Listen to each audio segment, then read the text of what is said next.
It's not clear.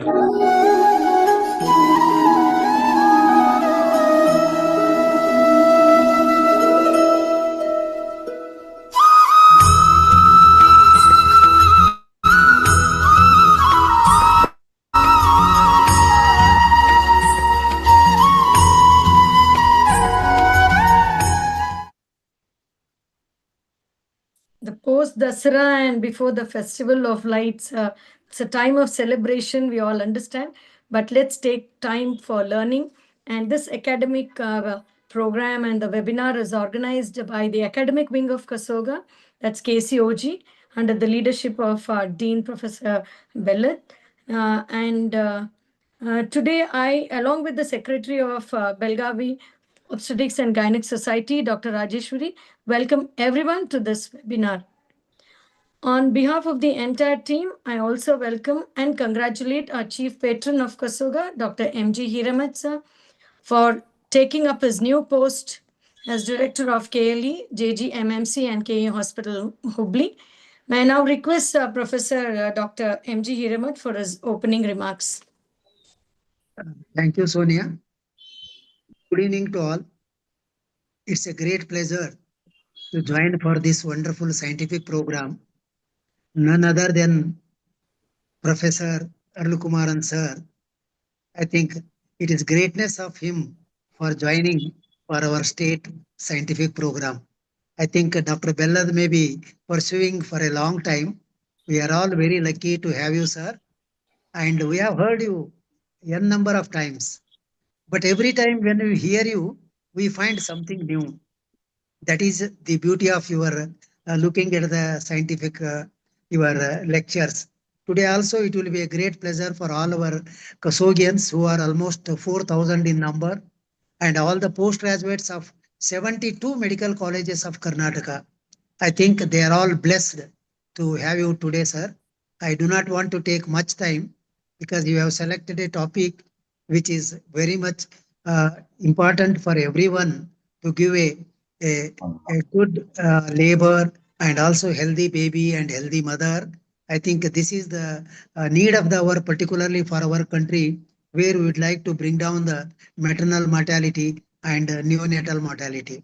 With these few words, I would like to welcome all of you once again. Thank you. Thank you, sir.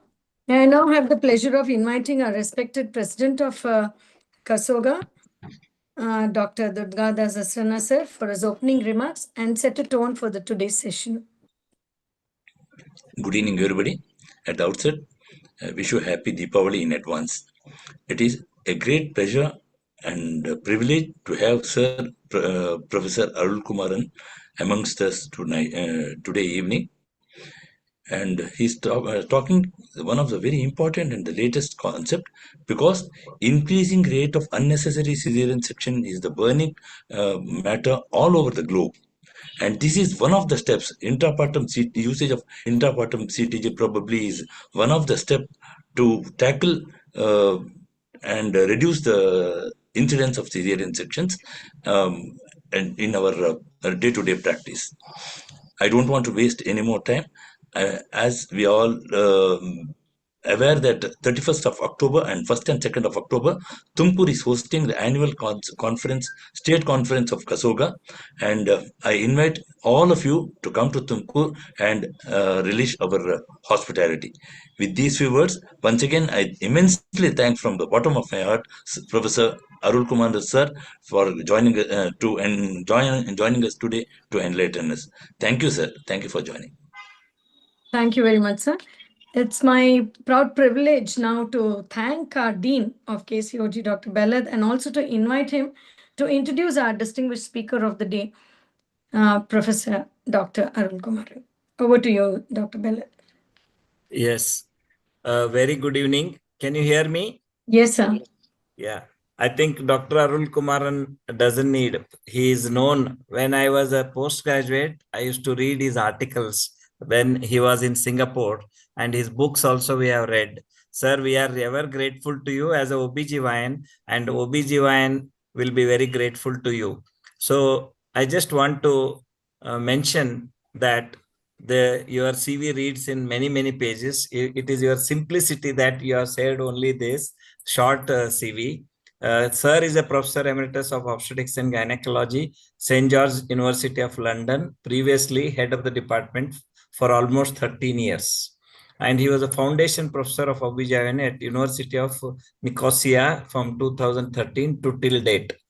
He is visiting professor at many institutions, and is the most importantly, he was the president of FIGO.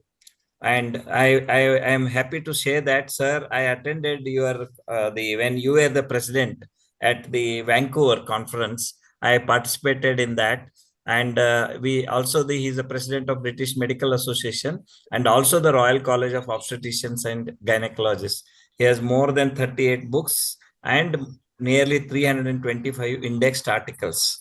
And I am very happy to and proud to say that, sir, many of these articles I have read just because of your yes Arul Kumaran name, and he has been received many honors like the UK Knight Bachelor in recognition of his services to medicine by the late Queen in her birthday honors list in 2009, and Sri Lanka Ranjana National Award in 2019, Cyprus Active Citizen Award 2019. Sir, with this background, I know you have been speaking on this, and I have heard many times on this, but still I felt that in order to reduce cesarean sections, this may be the apt topic I felt.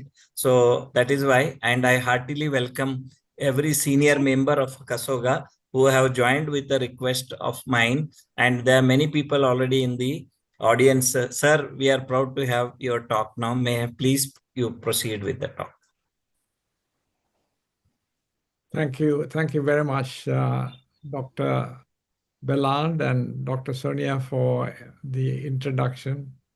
And I must thank Dr. Bellard for asking me to give this talk because of the importance we feel even in the United Kingdom.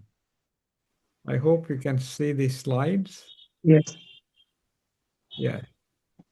So I have no conflicts of interest, but I've taken a simple topic of intrapartum CTG, understanding of it. The reason I have taken it is because in the UK it is of a major concern, and for 4 years the Royal College was doing a study to see how we can reduce what was a problem behind the babies having stillbirths or early neonatal deaths within 48 hours after being born asphyxiated, or have catastrophic brain injury like cerebral palsy. This is a snapshot of 2018, and 2018 there were 651,587 babies born in the United Kingdom. Now, in this study, 1,145 babies are reported. And if you look at the side diagram on the right, 11% were intrapartum stillbirths, or 121 babies. In other words, the mother came with a live baby but could not take the baby home. It's a big number, 121. And 14%, they were born asphyxiated, and they died within the first 48 hours of birth asphyxia. Those 165 babies. And 75% of the babies who were born in puerperal course had some sort of catastrophic injury and had cerebral palsy or some other form of problems as a newborn. So it is not a simple problem, it's a major problem, even in the United Kingdom. Now, the cases were individually analyzed. So they have a big team which individually analyzed, and they identify substandard care nationwide. And if you look at the numbers, in 2015, 76% substandard care, then 71%, 72%, and 74%. Now, substandard care means we have made some error, and the errors which are found can be 5. CTG interpretation and blood sampling, sometimes not all units do that. Risk recognition was found as a major issue. Team communication, where the obstetrician tells the anesthetist, but there is no time for the anesthetist to come in. Individual human factors, and that is they are indifferent in managing the case. And also important was education and training issues. So these were the 5 elements. So when we thought of intrapartum CTG, it's not the CTG alone or non-recognition of the problem, but background risk factors. And in many cases, it was mixed. That's why the color is going through. So in some cases, 28 cases, there were CTG error as well as risk recognition. 24, there are risk recognition only, and so on and so forth. So I'm going to tackle this as much as possible. But the babies who get damaged, they sue the hospitals. And the NHS resolution is a government body which pays compensation.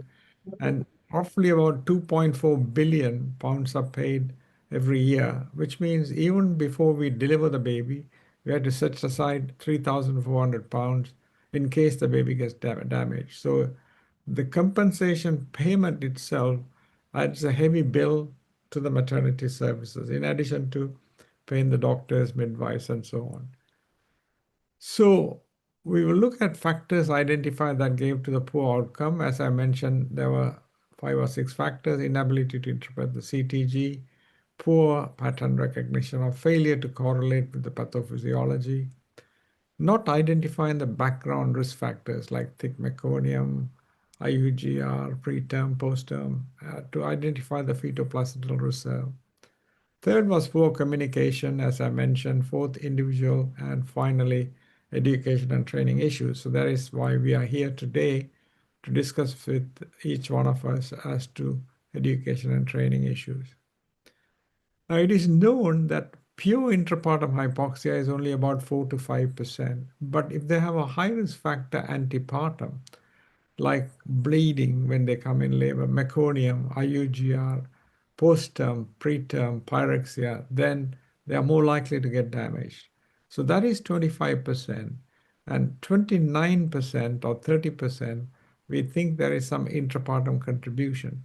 And this is well known now because when the damaged babies have an MRI examination, if there is bilateral cortical atrophy, that means it's a prolonged partial hypoxia, and that cannot happen due to other reasons. So if it is thalamic subthalamic area necrosis, that means an acute hypoxic event.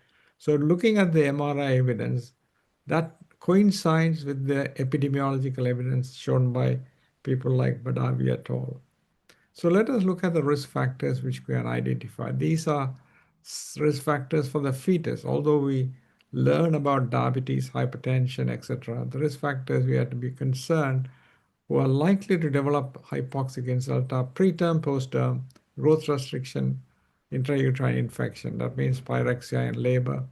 Thick meconium with scanty fluid and antepartum bleeding. This we can understand. Antepartum bleeding, the placenta is separated, the blood seeps into the myometrium, tetanic contraction, the baby gets hypoxic.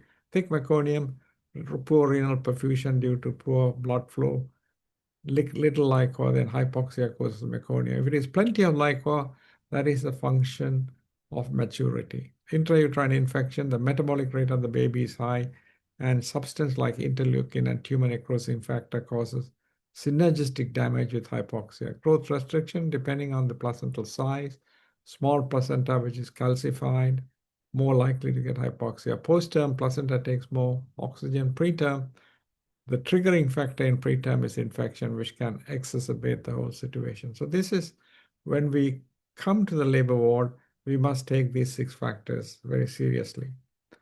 Then, of course, iatrogenically, we introduce fetal compromise, like injudicious use of oxytocin infusion. 2 factors to remember with oxytocin infusion, or 3. One is we have to give it through an infusion pump because it is a very toxic drug if you don't use carefully. Secondly, the uterine contraction increase as the cervical dilatation increase. So in other words, you stop with 4 milliunits of oxytocin, but when she's 4 centimeters, she's contracting 5 centimeters, she might contract 5 or 6. So sensitivity of the uterus increases.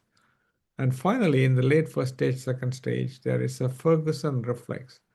When the head distends the vagina and the cervix, there's a reflex release of oxytocin, and the contraction in the second stage becomes more frequent and more prolonged. So that is what we need as we have to cut down the oxytocin, note the contraction. Now, setting up an epidural in the late first 10-second stage is an artery problem because when the size of the female pelvis is size of the fetal head at term. So if the baby's head is well engaged, it is pressing on the pelvic floor from where the uterine vessels come to supply the uterus.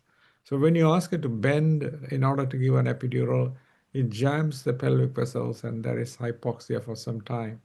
And giving epidural at that stage takes more time because the contractions are more frequent. Third iatrogenic factor is difficult instrumental delivery. If it is occipito-posterior transverse, if you don't apply the forceps to pull through the axis traction point or the vacuum just in front of the occiput in the midline and traction through the flexion point, then you pull a large diameter of the head, which causes bradycardia and hypoxia. Malpresentation, if you don't do the breech delivery properly, then the head might get stuck. Macrosomia, shoulder dystocia. So we must know all these situations very well.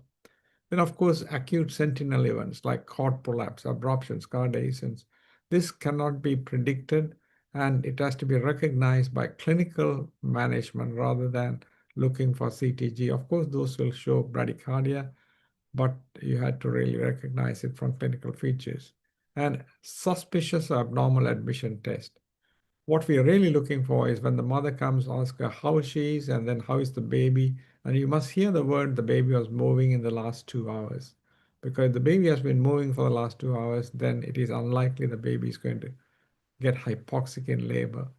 And at the time when the mother comes, you listen to the baseline rate, and then you put the hand on the mother's abdomen and ask her to tell when the baby moves. And when the baby moves, you also feel the fetal movement. You write and say fetal movement felt by mother and myself. And the fetal heart rate now is 160. So baseline was 140, 160. And then with one contraction, you listen when the contraction comes and continue for 1 minute afterwards to show there are no decelerations. So having that as a sure risk detection instrument is a good thing. You don't have to have a CTG. You can do it by intermittent auscultation. So the risk factors, which I mentioned before, preterm, postterm, thick meconium, if there is 2 factors, for example, a preterm then goes into labor and it's fever, or postterm as intrauterine infection, or thick meconium, or bleeding, then it aggravates the factor, and this is still worsened by other factors like use of oxytocin and so forth. Now, these risk factors are not plucked from the air, but from number of studies. And as you can see, the fetal growth restriction, induced labor, these all give rise to antepartum hemorrhage, pyrexia in labor, use of oxytocin. All these give rise to greater chance of having a baby with low Apgar scores and acidosis. Now we move to the CTG part. So the one factor identified is identification of risk factor, then CTG interpretation. So we have baseline rate, baseline variability, decelerations, and contractions. And accelerations is a bonus point because whenever the baby moves, the baby's heart rate accelerates. That means the somatic nervous system is working well and it's not hypoxic. Now the SA node or sinoatrial node in the right atrium is the pacemaker and the cardiac muscle is the syncytium, no cell borders. So the impulses goes from the right to the left and then through the bundle of his into the ventricle. So the atrium contract and pushes the blood in the ventricle, then ventricle right into the pulmonary trunk and the left into the aorta. And it works in a wonderful way. There is another pacemaker called AV node at the top of the left ventricular interventricular septum, but that is very slow, so it doesn't function unless there is a SLE or some other condition which can cause fibrosis of the bundle of His and cause a separate rhythm. And the cardiac rate is also influenced by sympathetic and parasympathetic. Suppose if I frighten the baby by making a sound or pinch on the baby's head, the heart rate will go up. That's due to direct sympathetic effect. And parasympathetic is compression of the vagus nerve. That can be during the delivery time when the head is compressed against the pelvis, then the proprioception from the eyebrow region can cause decelerations, which are variable decelerations. So that is the beginning of baseline rate and the control of the baseline rate. But then there are other factors come in to change the baseline heart rate intermittently. And these are the baroreceptor mechanism. When the blood flow is obstructed in the umbilical cord, that is perceived because the blood pressure goes high, and then there's a reduction in the heart rate, or chemoreceptors in carotid body and aortic bodies, and they perceive the lack of oxygen and go higher in heart rate because the baby's stroke volume is generally fixed because it doesn't do any exercise, but the heart rate increases and the cardiac output is managed mainly by increase in the heart rate. So this looks like a complex trace, but you can see we have mentioned about the spontaneous rhythm of the heart rate, then influenced by sympathetic, parasympathetic, and chemoreceptors and baroreceptors. But we depend mostly on the function of the adrenal medulla because when there is hypoxic stress, adrenal medulla secretes noradrenaline and adrenaline, which pushes the heart rate higher and higher. So we know the baby is having hypoxic stress. Now I'm going to roughly go through nice guidelines. For short of time, I'm going to focus on specific things. So the NICE guideline, the latest, divides the features into white, amber, and red. And white is 110 to 160, which is normal. And amber is the heart rate has given more than 20 beats from the baseline if it has gone up, or if it is 100 to 109 or above 160. So below 100 or above 160, then we have to note what is going on. It can be a maternal heart rate or it can be normal for that baby. And those rates, 100 to 160, or if it is 170, for example, but has a baseline variability, which is good, and acceleration, there, nothing to worry. But you pay attention that normally the baby should not have a heart rate less than 100 or 160.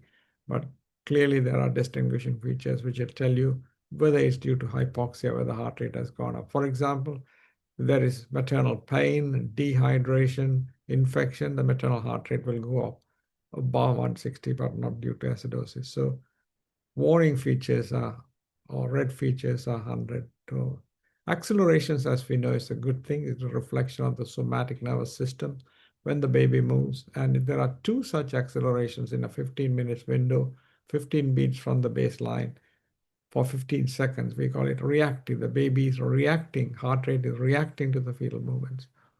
And if there is no accelerations and good variability, you look for possibility of decelerations with the contraction, because if there are no decelerations, there is no hypoxic insult going on. And the absence of acceleration might be due to fetal sleep, fetal infection, and very rarely hypoxia. And therefore, you have to don't worry about any hypoxia if the accelerations are present. So pathological CTG is where we find either an abnormal feature in the heart rate or in the decelerations or variability, and we'll go through that in a minute. Looking at the trace, this baseline rate is 140. This is a paper speed of 1 centimeter per minute, and you can see fetal movement present and coinciding with that acceleration. That's the somatic nervous system. Baseline variability, you take a line, horizontal line on the topmost and the bottommost portion, and the bandwidth is variability, and sympathetic pushes it up, parasympathetic it pushes it down. So that is 5 to 25 beats is normal. And with the contraction, there are no deceleration. So that means no reduction in placental blood flow or through the umbilical cord, which is a good sign. So this is what we call a reactive 2 accelerations in a 15 minutes window. This baby is not hypoxic, and there is no insult at the moment to cause the problem to the baby, because if it is an insult, there should be decelerations. Now, there are many papers which has described accelerations as a good thing. And this is from Richard Beard. You can see number 3, when there is acceleration, not a single baby is acidotic.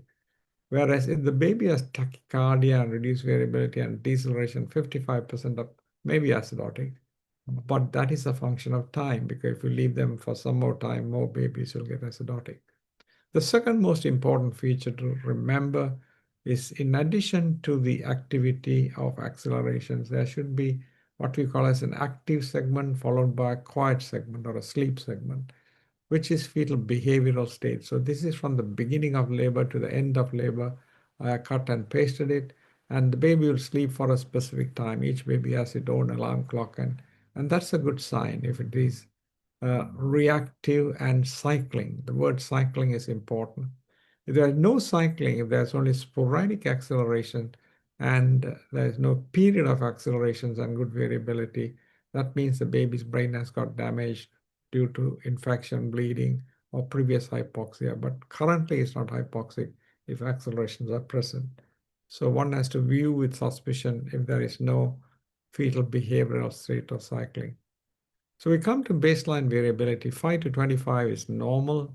And if it is more than 50 minutes, and also especially if there are more than 25 beats, again, that is of worry. So you have to take concern 50 minutes of less than 5 beats and more than 25. So if it is beyond that range, we call it abnormal, which is red. And also if there is sinusoidal pattern, sinusoidal is a sinus waveform, more than 25 is called saltatory. Then you start wondering what is going on, look at the clinical picture, look at the rest of the trace and decide. And variability is usually 5 to 25, and you have to pay attention to that.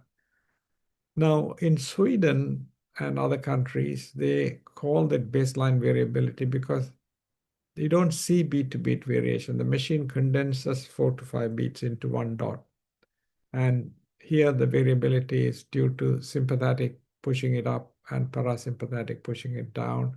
And the baby's baseline rate tends to come down because of the maturity of the parasympathetic system, which is later on. Now, the NICE and FIGO classification have reduced variability, but the Swedish classification has silent pattern, that is 0 to 3.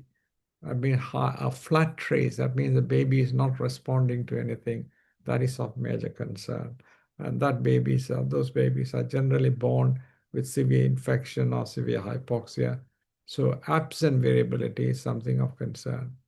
The reduced variability can be physiological due to fetal sleep, hypoxia, medication, prematurity. Like pethidine, if you give, the variability will be reduced for more than 2 to 3 hours. But then if there are no decelerations with the contraction, then the reduced variability is due to the drug and not due to hypoxia. And tachycardia, if it is more than 180, machine cannot produce good variability, so it'll be reduced. Prematurity. Cerebral hemorrhage, due to intracranial pressure, the variability will be reduced. Fetal malformations and anesthesia, the variability will be reduced because the anesthetic drug goes into the baby as well. So this is a picture of a saltatory pattern, more than 25 beats. And if it is more than 10 minutes, you have to be concerned. 25 minutes, more concerned, and especially if there are decelerations. This trace was soon after they administered epidural in the late first stage, second stage of labor. They didn't monitor during that time, and once they reconnected the machine, this was the trace. And quick action was not taken, so it becomes bradycardic. They tried to deliver vaginally, but it was OP with fresh meconium and head was high. So they did a C-section, but baby died of severe birth asphyxia, which is early neonatal death. Now, decelerations is another issue which we have to be worried about. And there are different types of decelerations, early, late, variable, and there is always confusion as to what causes what. So we are going to look at it a little bit more in detail. The red deceleration, which are of concern, is repetitive variable deceleration. Repetitive means in 60-minute period, the deceleration should be present 50% of the time. So if there are 10 contractions, at least 5 contractions should have deceleration, then we call it repetitive. And if it is late decelerations or variable deceleration, the concerning features mean it recovers back to normal soon after or a little bit later than the contraction has gone back to its baseline, then that is called concerning features or late decelerations. And acute bradycardia, which is more than 3 minutes, is of concern. Then that is called acute hypoxia. It can be reversible, it can be irreversible. Those are of concern. So let us look at some of the decelerations.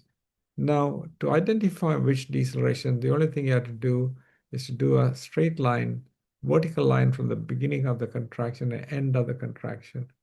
If the deceleration falls between these two lines, these are early decelerations, a mirror image, and usually the interdeceleration interval is bigger than the deceleration, good variability, and is common with late first stage, and there's nothing to worry about that. This one looks similar to the first one, but if you draw a line at the beginning of the contraction, at the end of the contraction, the deceleration is lasting beyond the end of the contraction. So these are late deceleration, but the fact the variability is normal, the baby is not going to run into trouble because the autonomic nervous system is still perfused. So but you have to keep a note on it, as that is a red feature, red deceleration. Now, the variable deceleration with no concerning features means if you draw a line at the beginning and the end, the deceleration will fall between these two lines. Usually, if that's the case, the interdeceleration interval is much longer than the deceleration interval. So it's like immersing a baby underwater, keeping the baby on the surface for a longer time. The baby is not going to get hypoxic. But if you bring it closer together, due to hyperstimulation, the baby will get hypoxic. So this baby has a steady baseline. There is some cord compression, which is now believed to be due to chemoreceptor mechanism, not baroreceptor, as earlier thought. And the feature of steady baseline, good variability, more interdeceleration interval indicates this baby is not going to get hypoxic soon. In this case, these are variable deceleration, but the baseline rate, although it is steady and the variability is normal, the deceleration is lasting beyond the contraction. So if we draw a line here and a line there, deceleration is lasting. So that extra is due to myocardial hypoxia based on animal experiments, and we will review that. So the early part of the deceleration is due to chemoreceptor, lack of oxygen, and the latter part, what beyond the contraction, is due to possible myocardial hypoxia. And usually the interdeceleration interval gets shorter and shorter. So it means you're immersing the baby more and more and letting the baby breathe only a short time. The baby will get hypoxic sooner. So the recent evidence on animal work shows that if they do a dissection of the vagus and surgical vagotomy, and then look at the heart rate pattern. This is a complex, but I'll just explain to you. So vagotomy abolishes the baroreceptor mechanism. So that means it is not due to baroreceptors, because when you induce myocardial hypoxia, initially the decelerations are due to peripheral chemoreflex, and the one which is coming later on is due to myocardial hypoxia. And this is believed to be that as hypoxia increases, the blood pressure drops and the acidemia builds up, and therefore the decelerations are late, with taking more time. So initial part of the deceleration is due to chemoreceptor, and prolonged deceleration beyond the end of the contraction is due to a drop in the blood pressure and reduction in the myocardial perfusion, and that means there is increase in acidosis. So this is a brief explanation. Brief repeated hypoxemia can trigger fetal heart rate deceleration by chemoreflex or myocardial hypoxia, but how this balance changes with fetal compromise is unknown. The longer it takes, the worse it is. So we will have to look at other papers as well. And it says that with cord compression for baroreceptor mechanism, it says it takes a long time. So the conclusion by these authors is we submit that it is time to dismiss the myth that non-hypoxic deceleration occurs and focus on reflex that controls intrapartum deceleration, the peripheral chemoreflex. So initially what we thought as variable deceleration due to baroreceptor is due to chemoreflex, and prolongation of the deceleration is due to the myocardial perfusion being affected. So we have to pay attention to that. And the best way to do that is actually, when decelerations appear, as I mentioned, draw two lines. deceleration falls within these. This is due to the chemoreceptor reflex. And if we draw two lines and the deceleration falls outside, then there is a myocardial hypoxia as well. When that happens, the baby tries to compensate, and there's a catecholamine surge, and the heart rate keeps on increasing. The depth and duration of the deceleration increase with increased myocardial hypoxia. So that's second feature. Third is the variability becomes reduced. The fourth, which is not in classification system, is the interdeceleration interval. The interdeceleration interval gets shorter and shorter. So imagine that the baby is being pushed underwater, given longer time, and then pushed underwater a little bit less time, pushed underwater for a longer period, less period on the baseline or on the surface, then that baby is likely to get hypoxic. So we had to add that feature of interdeceleration interval in time to come. So these coming back, late decelerations are due to placental insufficiency, initially chemoreceptor, and the deceleration, if it is more than 20 seconds beyond the nadir, then they are late decelerations. Of course, if the variability is absent and they are late deceleration with hardly any variability, that means this baby is having a long-standing hypoxia or pre-existing, maybe acidotic, and plus there might be a synergistic fact. So if you see a trace on admission like this, and if the baby's movements are absent or there's thick meconium or pyrexia, then you have to deliver this baby because the baby won't withstand the stress of labor. Now, I mentioned about acute hypoxia. That is due to prolonged. So if the baby is beating at 140, it has 1,400 circulations in 10 minutes. But if it is beating at 60, it has 600 circulations. So that means 800 circulations are missing. So how long the baby will be able to stand the stress of this hypoxia depends on the actual rate at which the heart rate is beating and how long it is beating. If it is beating at 50, it is poor prognosis compared to if it drops to 100 and beats at 100.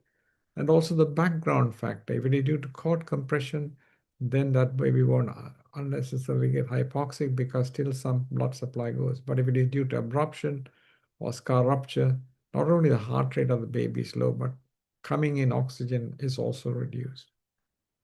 Sinusoidal atypical is when there is acute bleeding like vasa previa or fetal-maternal hemorrhage, and sinusoidal, which is typical without much fluctuation due to long-standing anemia, either due to parvovirus infection or rhesus isoimmunization.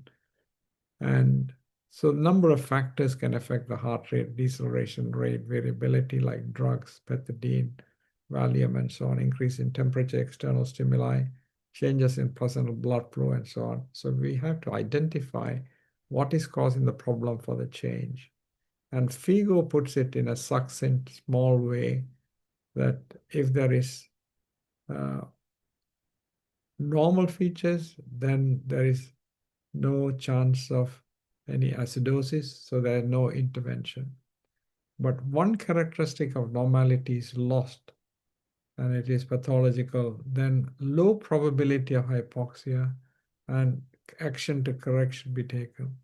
And if it is all the features are abnormal, or even one of the features is grossly abnormal, reduced variability, increased sinusoidal, late or prolonged, then the chance of acidosis is high and you have to do some intervention. And deceleration are called repetitive if it is more than 50% contraction cost. So that is very simple, normal, suspicious, and pathological. Pathological, 2 or more non-assuring or 1 or more abnormal feature to be there. Now, there are some important points for us to observe, what we call as vital basics. Accelerations and normal variability are hallmark of failure. That means the autonomic and the voluntary nervous system, the somatic and the autonomic nervous system is working well. Acceleration, somatic, variability, autonomic. Accelerations with reduced variability should be considered suspicious, but not be maybe of concern. So accelerations is a predominant feature. Periods of decreased variability may represent fetal sleep, but is of little concern.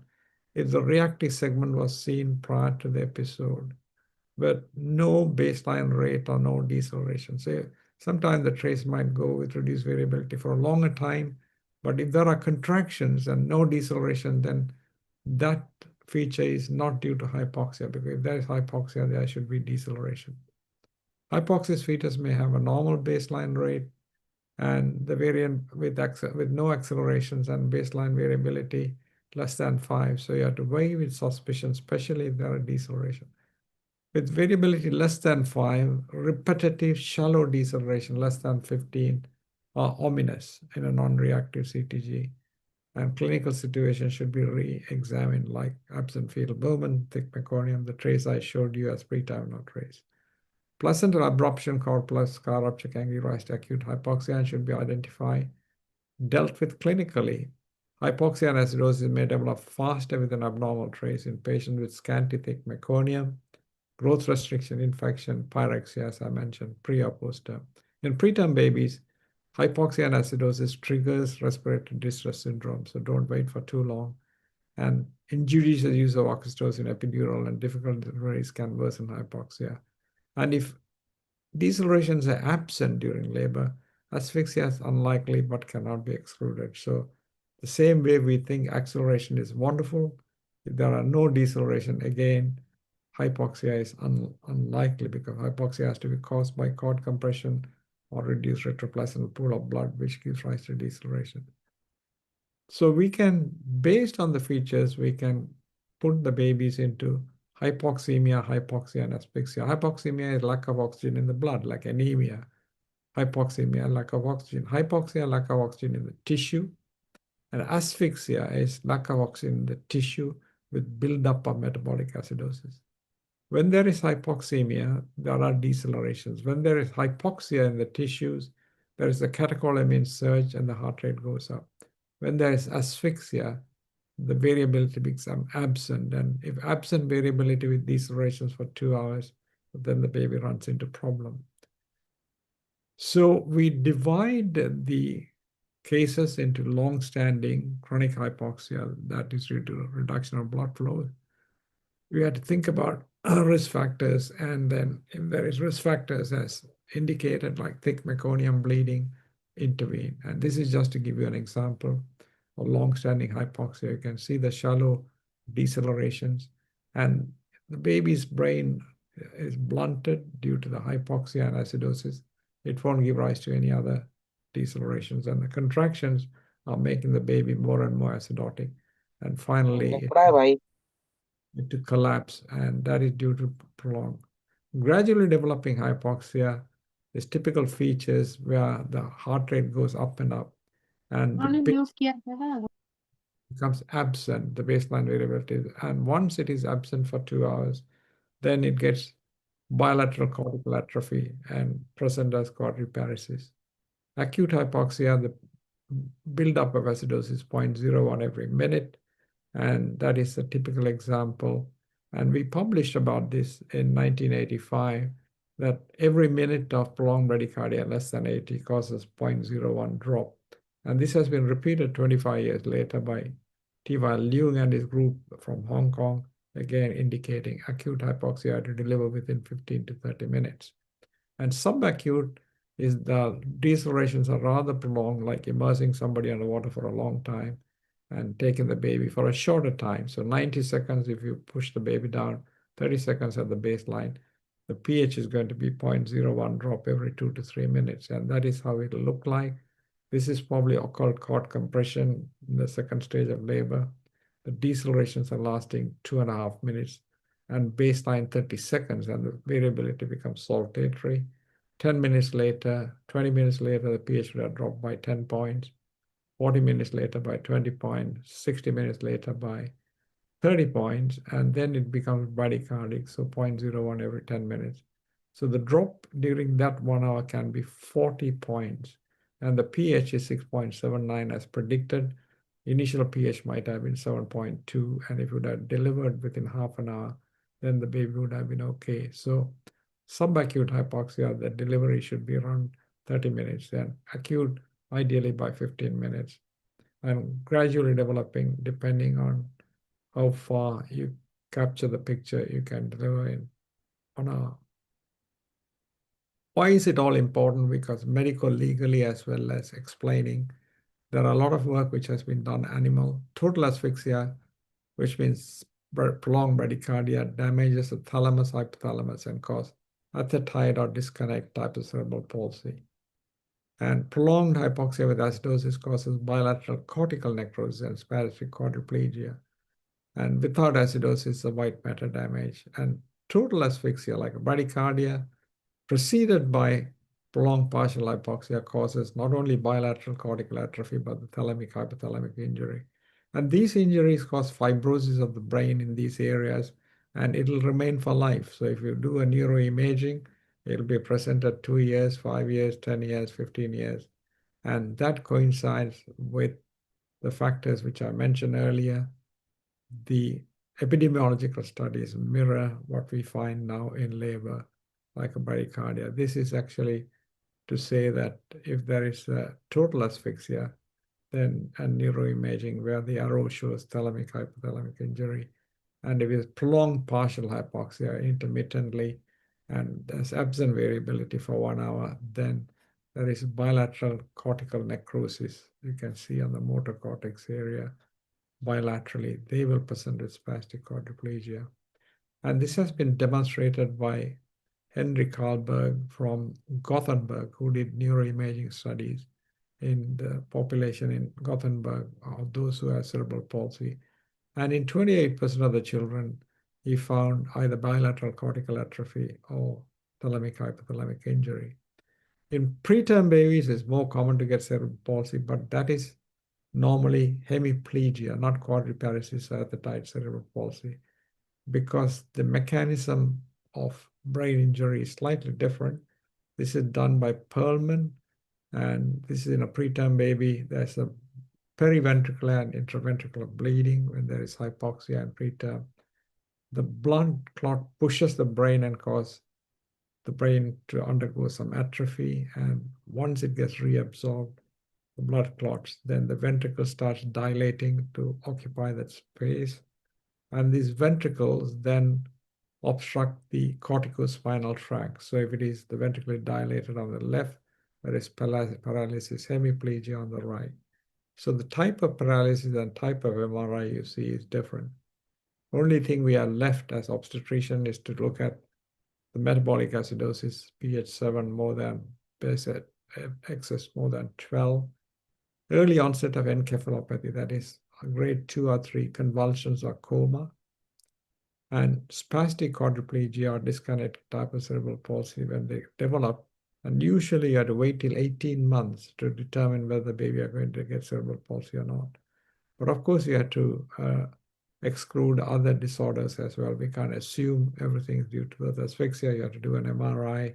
You have to do total IgG, IgM to see whether there could be infection, some genetic studies to exclude the problem. But if the baby has brain swelling soon after in the neonatal unit, then it's most likely birth asphyxia. And when the baby dies, if you do a postmortem, that'll be edematous brain.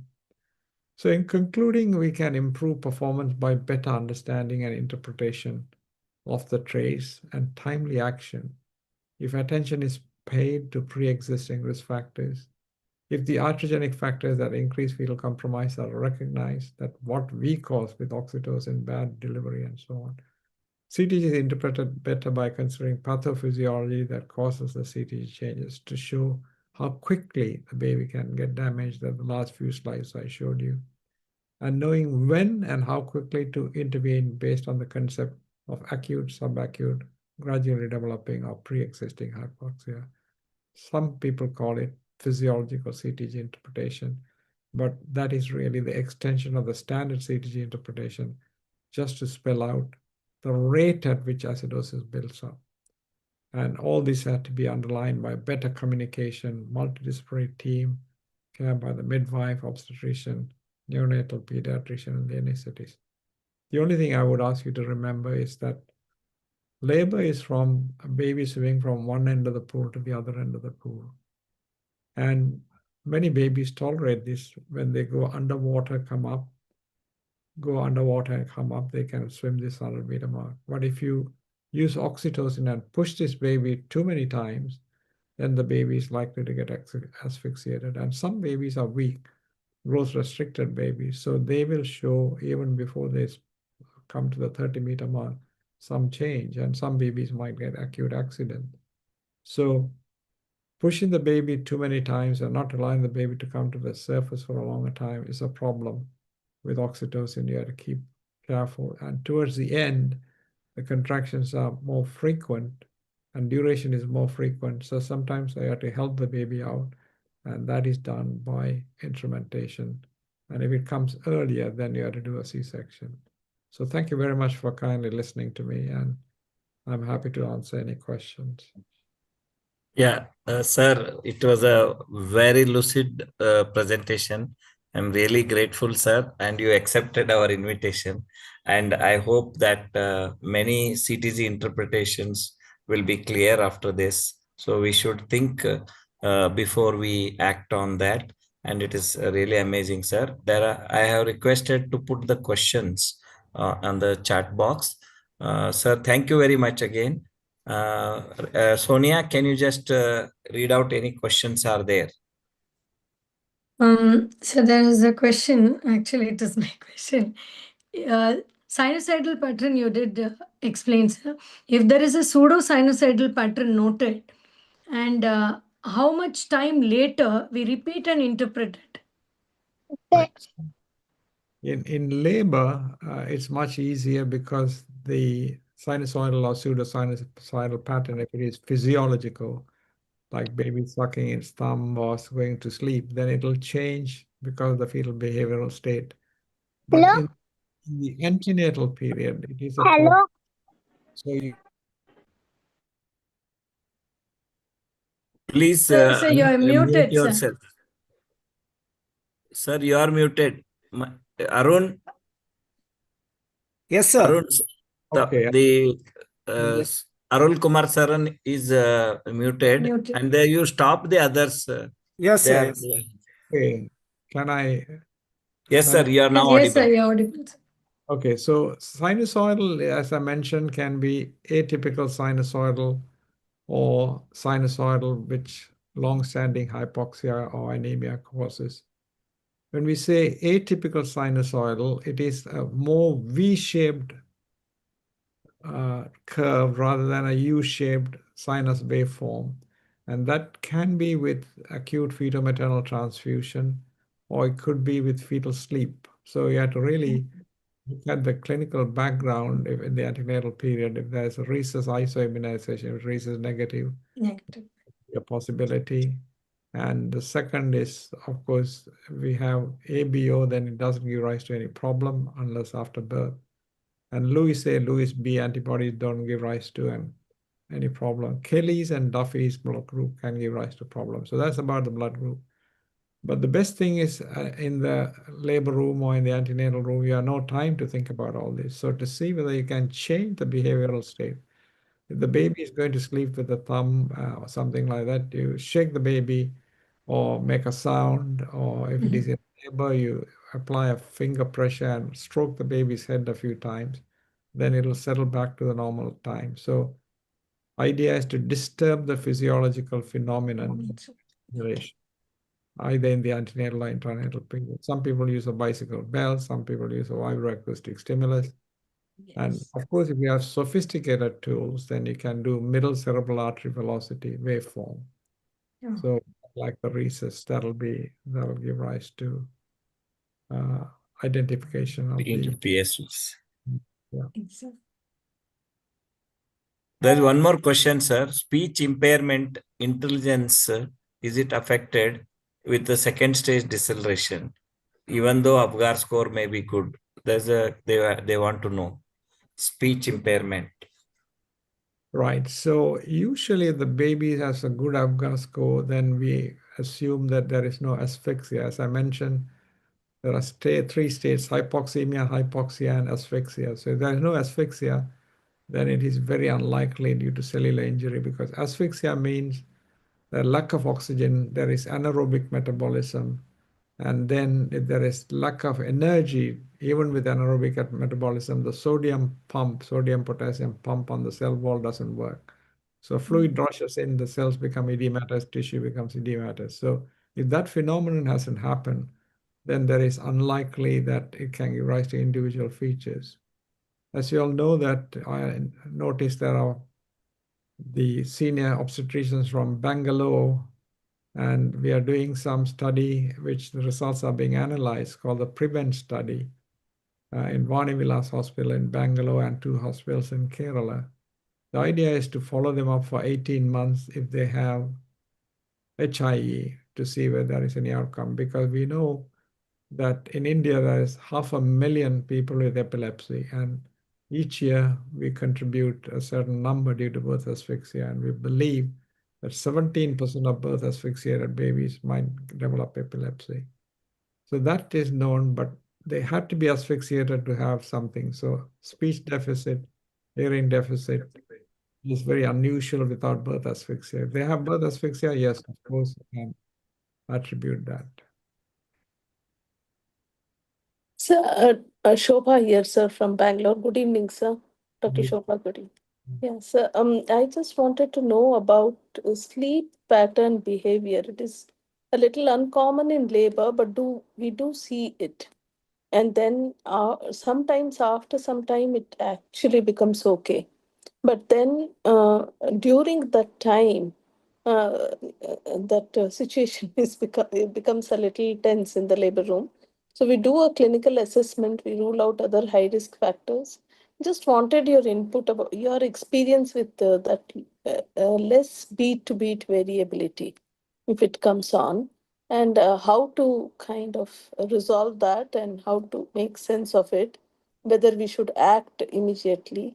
I just wanted to know your experience on that. Yeah, there are 3 things It to will be do. a very equivocal thing. Yeah. There are 3 things to do.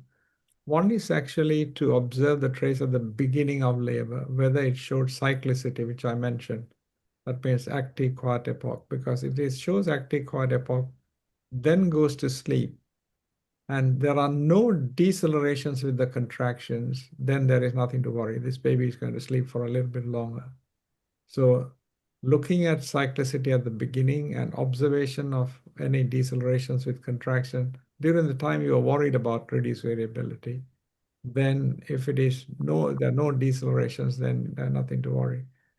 The things you have to keep in mind is to check the temperature and also whether there is any rise in the baseline rate. If there is a rise in temperature or rise in baseline rate, then you have to elucidate whether that's the cause.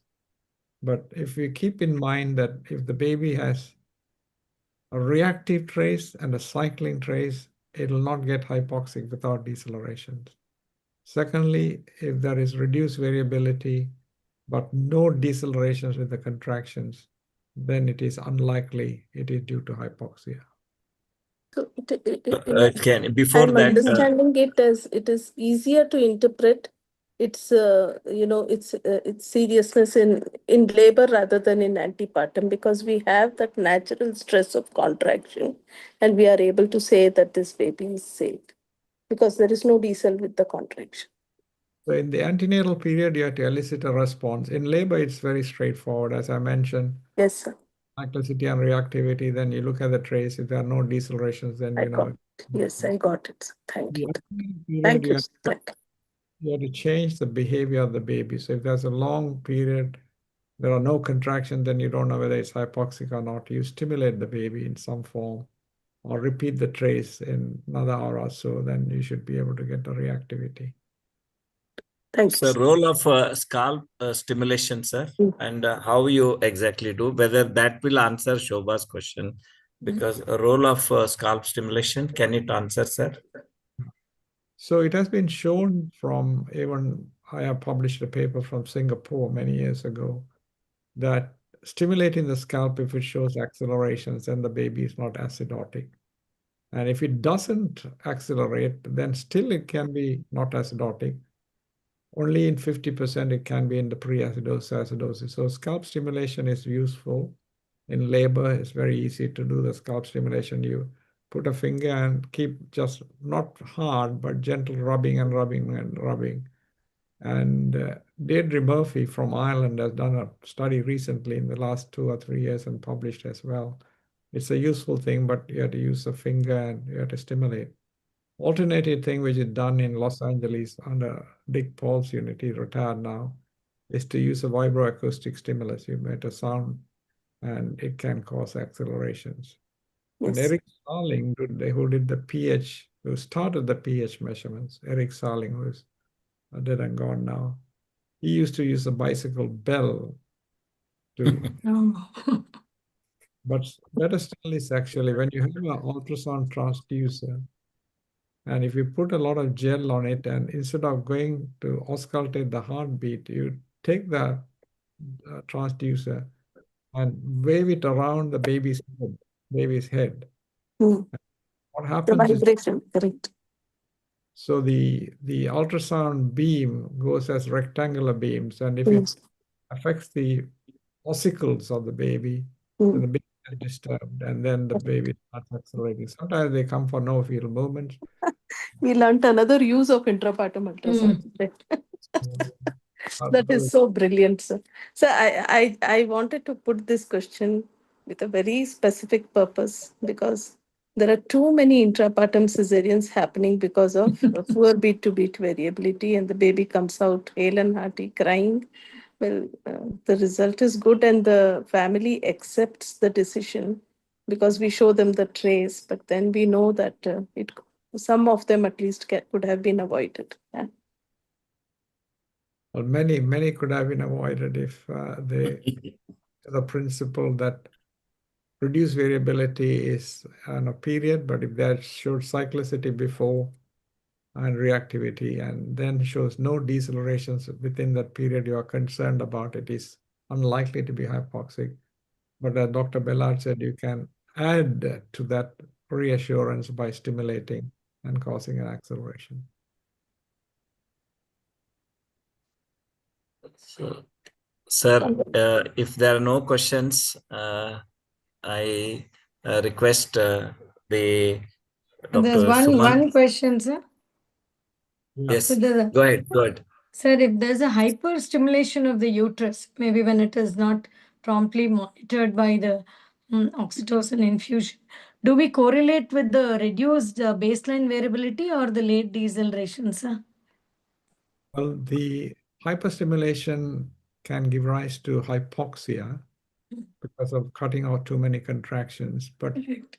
it is by decelerations it causes the problem. As I mentioned to you, the initial deceleration part is due to the hypoxia by chemoreceptor detection. Then if it is a little bit longer and goes far beyond, then there's myocardial hypoxia as well. So with hyperstimulation, what you have to be more worried is actually the deceleration. Decelerations. Okay. To Oh. stop the oxytocin at that deceleration. Yes. And it should recover normally. It's like the baby, you must the baby up and down, the baby comes breathless, but if you keep the baby out for some time, then the baby will get his breath, get his oxygen back, the pH back, and then you can push the baby in again, and the baby rest of the swimming pool. Okay. Thank you, sir. On a lighter note, sir, with in UK as is AI assisted CTG interpretation explored? I was about to ask about that. Computerized CTG, AI assisted CTG. Is it explored or any studies? Yeah, there are a number of studies going on in Oxford and Imperial College. I'm involved in a study. Recently, there was a study published from Boston. So if they do a receiver-operator curve, 60 to 70% of acidosis are picked up by AI, not 100%. And the AI tool has to be fed with other information like growth restriction, meconium, period of gestation, stage of labor, how many centimeters dilated, and so on. Because we all know that if there are lots of deceleration and she's a multiparous woman at 9 centimeters, we will just let her deliver. But if she's 3 centimeter nulliparous, we might want to do a section. So multiple parameters have to be put in. But by and large, the direction seems to be it is likely to develop and give some good side tool. But final decision has to be made whether to intervene or not by the doctor involved in the case. Yeah. Thank you, sir. It has to be a clinical input. Yeah.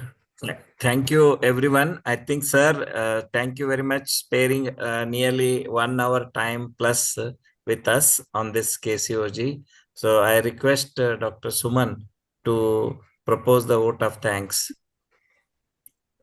Yes, good evening all. And first of all, I would like to thank Dr. Arul Kumaran for such a wonderful lecture. And as Dr. Amresh Bandewat mentioned in the chat box that experts make most difficult subject very easy understandable by everyone, sir. Thank you for that.